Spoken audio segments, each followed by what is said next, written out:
Pillay, Minister of State in the Ministry of Law and the Ministry of Transport, Excellencies, distinguished guests, ladies and gentlemen, a very good morning to everybody. I'm delighted to join you for this year's Singapore Maritime Week 2025. This year, the Maritime Week takes place amidst an increasingly turbulent environment. The global industry and Singapore's own maritime sector will need to actively prepare for what lies ahead. As the world globalized over the last 6 decades, Singapore's small and open economy flourished.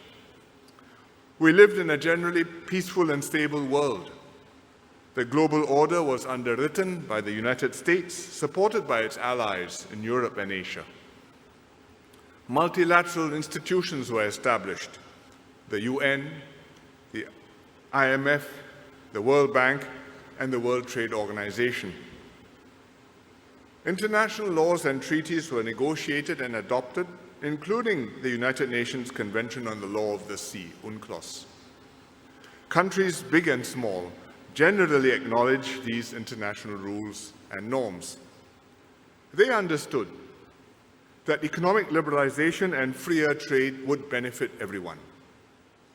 Many countries acted on this understanding and reaped the benefits, including small economies like Singapore and huge ones like the United States and China.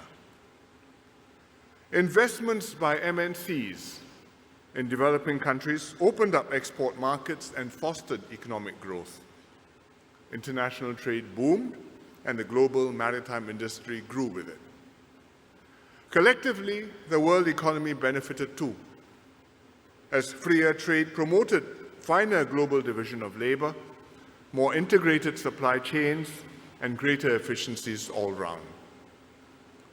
Singapore rode these waves and made the most of them.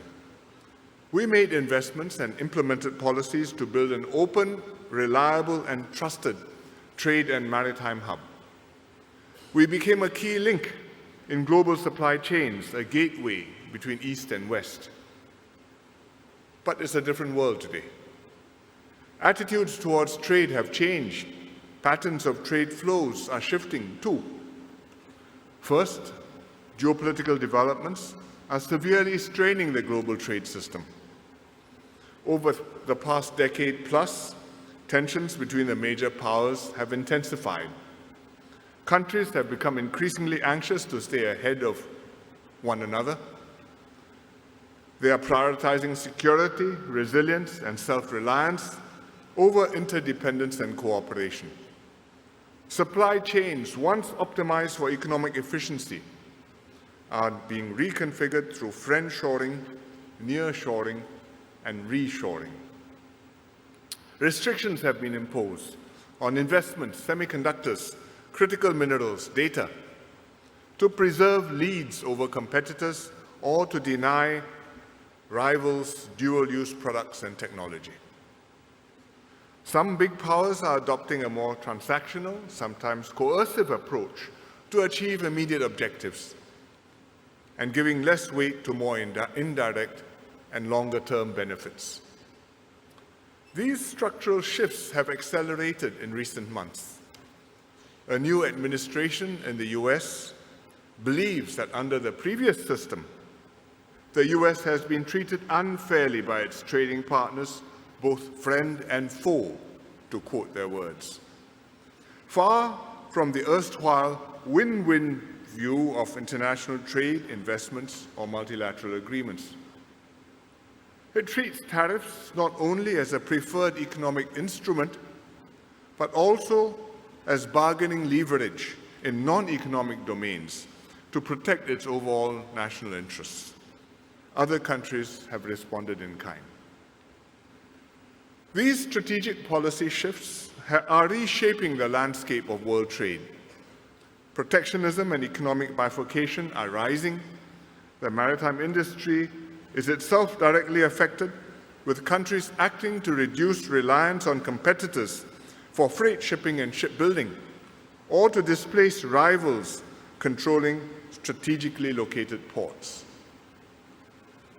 Meanwhile, A second powerful force is quietly impacting global trade patterns, and that is climate change. Climate change and extreme weather events are already affecting established trade routes. Droughts have lowered water levels in the reservoirs supplying the Panama Canal, raising costs and creating uncertainty for vessels seeking passage. New routes, such as the Northeast Passage, are opening up due to the melting Arctic ice. As a significant emitter, the maritime industry is under pressure to reduce carbon emissions. International shipping accounts for about 3% of all greenhouse gas emissions, roughly as much as global aviation. The industry is therefore actively seeking ways to decarbonize by using greener fuels and developing more efficient ships. Beyond green technologies, patterns of trade are likely to shift to account for the environmental impact of carbon emissions from shipping. Whether this happens through carbon taxes on fuel or carbon border adjustment taxes, the result will be to reorient existing supply chains and trade routes. These global shifts will have a major impact on Singapore, because to us, trade is existential, and the maritime industry is a major contributor to our economy. But while trade faces significant headwinds, globalization is unlikely to completely reverse itself. Despite all the current challenges, the world still needs to trade, and countries still need to do business with one another, as we were reminded during COVID. For some, this is a matter of survival. About a quarter of global food production is traded internationally, and more than 80% of the world's population live in countries that are net importers of food, including Singapore. Without trade, these countries would simply starve. For many others, trade remains a crucial driver of prosperity. Trade enables the international division of labor and creates efficiencies and economies of scale. No country can produce on its own a modern car, aeroplane, or hand phone without relying on materials and components from abroad, usually from many countries. For decades until the global financial crisis in 2008, international trade grew faster than world GDP. In the 1950s, international trade was around 15% of world GDP. By the time of the GFC, the global financial crisis, this had grown, more than tripled, to 55%. This was how countries around the world sustained economic growth and productivity gains and steadily improved their people's lives. The GFC was a turning point. After the GFC, globalization slowed, world trade stopped growing faster than world GDP. But despite the headwinds, international trade still generally kept pace, staying at 55% of world GDP. And thus, in the decade and a half since the GFC, world trade continued to rise, reaching a record $33 trillion last year. But this present moment could prove to be another turning point. Given the heightened strategic tensions and policy uncertainty, we cannot assume that global trade will continue to keep pace with GDP. If the trade to GDP ratio starts to fall, there will be serious economic and strategic implications. At the least, it will dampen economic growth in many countries, which will cause further social and political problems, both domestically and internationally. And in that event, the world would truly enter a new epoch, which it has not seen since the Second World War. Naturally, our hope is that whatever the uncertainties and turbulence ahead, world trade will continue to grow, not just to sustain the maritime industry, but to enable more productive and prosperous lives for the peoples of the world. And thus, Singapore's task is to do our part to enable and foster the growth of international trade, to make our economy and our maritime industry more efficient, more competitive, more trusted, so that whatever the state of the world, others will still want to trade here, to do business here, and we can continue to make a living for ourselves. How?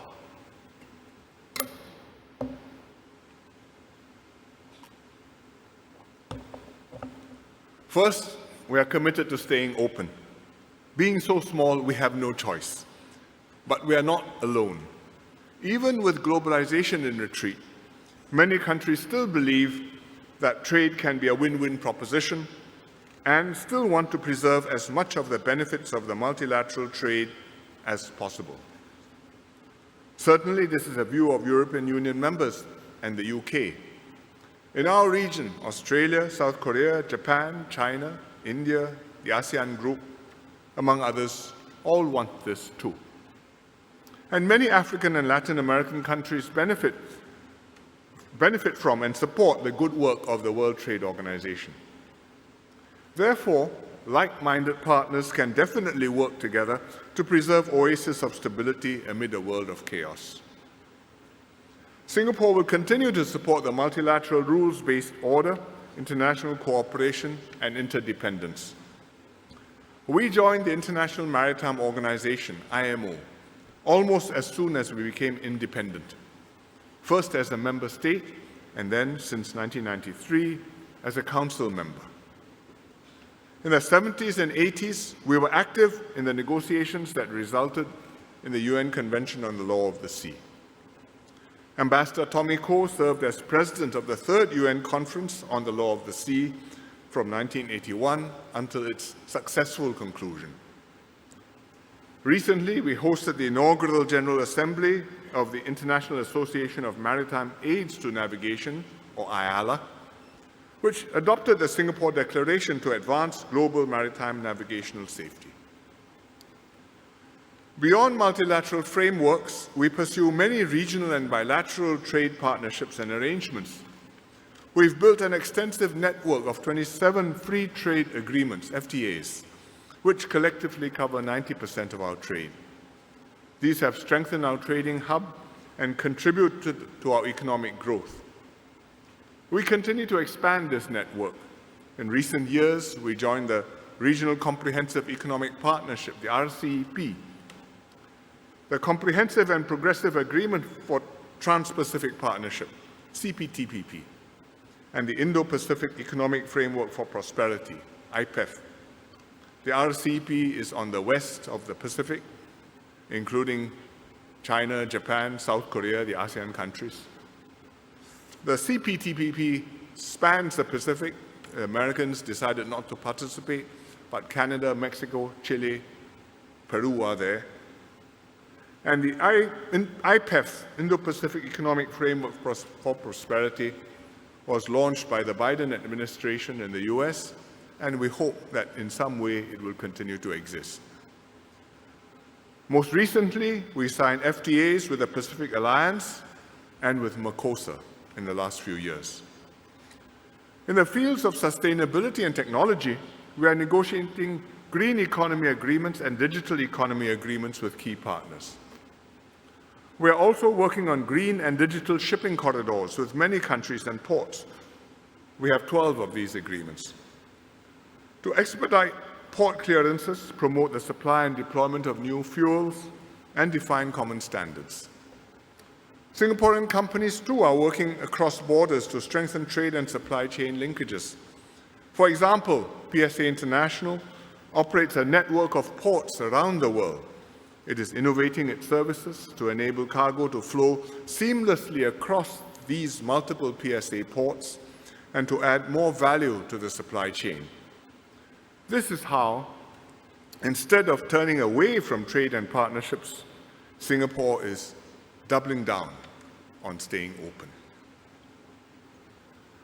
Secondly, we will continue to strengthen ourselves as a regional hub and global node. Modern Singapore had grown and prospered by being an entrepot, an emporium of the Orient. By the 1960s, this regional trade was in decline. Singapore embarked on an industrialization drive to replace those jobs and to grow our economy. But even then, we continue to see potential in the maritime industry. An efficient modern port would help our growing exports to reach world markets, and we could also become a transshipment port, not just for our immediate neighbors in Southeast Asia, but for a much wider Asia-Pacific region, even extending to South Asia. Therefore, we built up a whole ecosystem to support the maritime industry: the port, the shipping lines, the shipyards, the bunkering services, the legal services.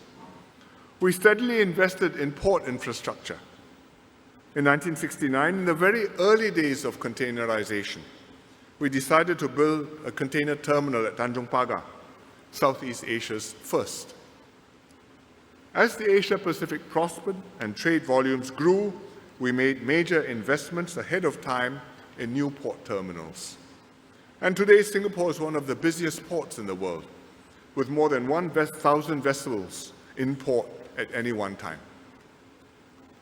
The maritime sector contributes to over 6% of our GDP and about 140,000 jobs. Looking ahead, we will continue to build up the maritime industry and to invest in capabilities and infrastructure. We are now building Tuas Port, an ambitious multi-decade project that will consolidate all our container terminals into a single location. When completed in the 2040s, Tuas Port will have a handling capacity of 65 million TEUs annually. We are also investing in technology and innovation. We are developing an AI-enabled next-generation vessel traffic management system to improve the safety and efficiency of port operations. And earlier today, as you heard from MOS Pillay, we are launching the digital twin for the Singapore port and maritime ecosystem. And as MOS Pillay has explained, it will help us further improve port operations and services. We are doing all this through a strong tripartite partnership between the government, industry, and unions, and we are determined that our workers will benefit from the new technology and investments. And indeed, our Port Workers Union and Port Officers Union, Maritime Officers Union, are represented and attending this conference, participating in the deliberations. Our workers must be prepared to take on new and more productive roles and not be sidelined or displaced by technology or AI. Therefore, we are also investing heavily in our people. We are upskilling them to operate new AI and digital systems and to advanced technologies such as remote key cranes, drones, underwater robots. At the upper echelons, we continue to develop maritime professionals through leadership programs. With this support, our people will embrace and make full use of technology instead of resisting it and jeopardizing both Singapore's competitiveness and their own livelihoods. Thirdly, Singapore will play our part mitigating climate change, even as we adapt to its impact upon us. Since 2013, we have been an observer state in the Arctic Council. We support the Council's work on scientific research, on sustainable development, on green shipping. Singapore has committed to peaking emissions before 2030 and to achieving net zero by 2050. This is an extremely difficult task for an island nation with hardly any energy resources of our own, whether renewable or fossil. But we will do our share as a responsible member of the international community. And in the maritime industry, we are investing in green technologies to play a role in the industry's decarbonization transition. Today, we are a center for bunkering and petroleum refining. In future, as alternative fuels are developed and come into use, our sea lines and infrastructure will most probably become key conduits for their transportation and distribution. As MOS Pillay explained, we are conducting trials on the bunkering of alternative fuels, which will support the setting of national and international standards. We are also progressively training our workers to handle alternative fuels, to prepare for their widespread adoption. And this is how we are responding to climate change while preparing for the inevitable long-term trends that are in store for the global maritime trade. The world cannot escape turbulent times ahead, but the future for the maritime industry is still bright. If we plan ahead and take the right steps now, we have every chance of continuing to thrive. As Mr. Lee Kuan Yew said at the Singapore Harbour Board in 1963, more than 60 years ago, the good things in life do not fall down from the skies. They can only come by hard work over a long time. Collectively, we can turn adversity into opportunity, and I welcome all of you here to work with us to seize these opportunities as we invest for a better, brighter maritime future. Thank you very much. Thank you, Senior Minister Lee, for sharing your insights and expertise with us this morning.